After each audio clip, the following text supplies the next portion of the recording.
एहतशामुल हक साहब भी हमें ज्वाइन कर चुके हैं। एहतशाम साहब, बहुत शुक्रिया आपके कीमती वक्त का। क्या कहेंगे, फाइनली जो मुज़ाकरात हैं वो होने जा रहे हैं और पाकिस्तानी वफ़द भी पहुंच चुका है, ईरानी वफ़द भी मौके पर मौजूद है, जबकि अमेरिका का जो वफ़द है वो ऑलरेडी वहाँ मौजूद था। सो आज के होपफुली जो मुज़ाकरात होंगे उसके बाद क्या सिचुएशन आप देखेंगे?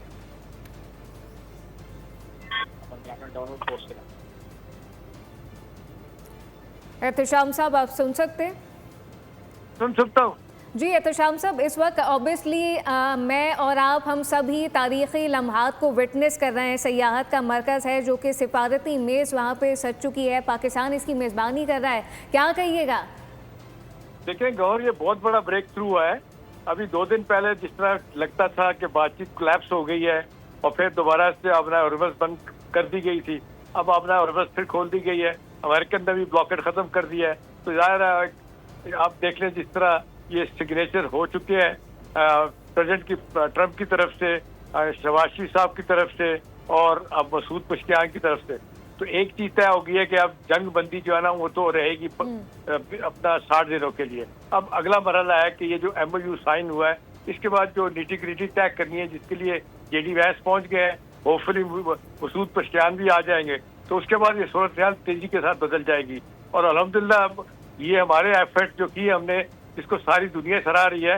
देखिए हमारे प्राइम मिनिस्टर भी गए हैं, हमारे फील्ड मार्शल भी अब जेनीवा गए हैं। तो जाहिर है, और जिस तरीके से बार बार प्रेसिडेंट ट्रंप कहते हैं कि ईरानी लोगों को पाकिस्तानी बहुत अच्छी तरह समझते हैं, खासतौर पर प्रेसिडेंट ट्रंप अपना फील्ड मार्शल। तो गौर, चीजें बड़ी तेजी के साथ स्ट्रीमलाइन हो रही हैं दुनिया में। आप देख लें क्या कहते हैं, कीमतें नीचे आना शुरू हो गई तेजी के साथ।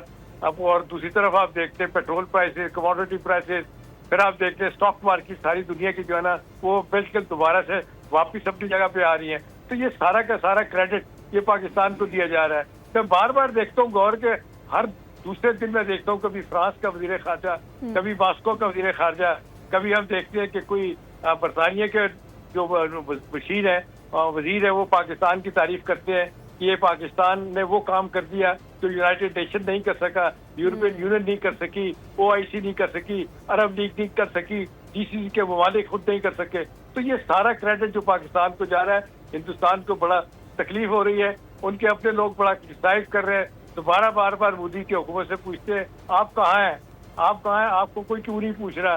पाकिस्तान इस तरह सेंटर स्टेज पे कैसे आ गया?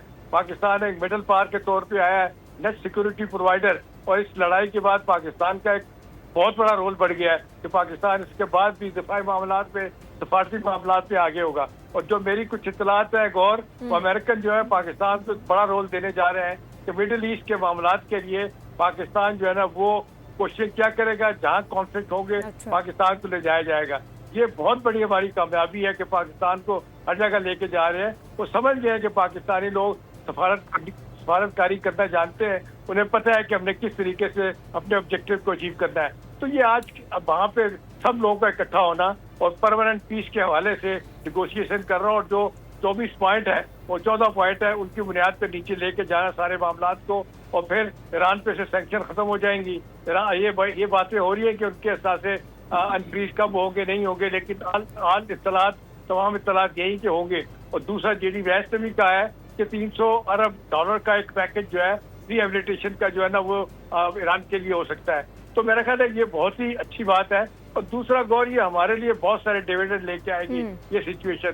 तल्लुकात जिस तरह आप देखते हैं, पहले हमारे लिए मुश्किल होता था कैसे सऊदी अरब ईरान में बैलेंस करे, क्योंकि उनके बहुत इख्तलाफात थे। अब सऊदी अरब ऑन बोर्ड है, पाकिस्तान की हर बात सुनता है। और आपने देखा इस जंग में पाकिस्तान के एफर्ट थे कि आप सऊदी अरब इसमें नहीं कूदा।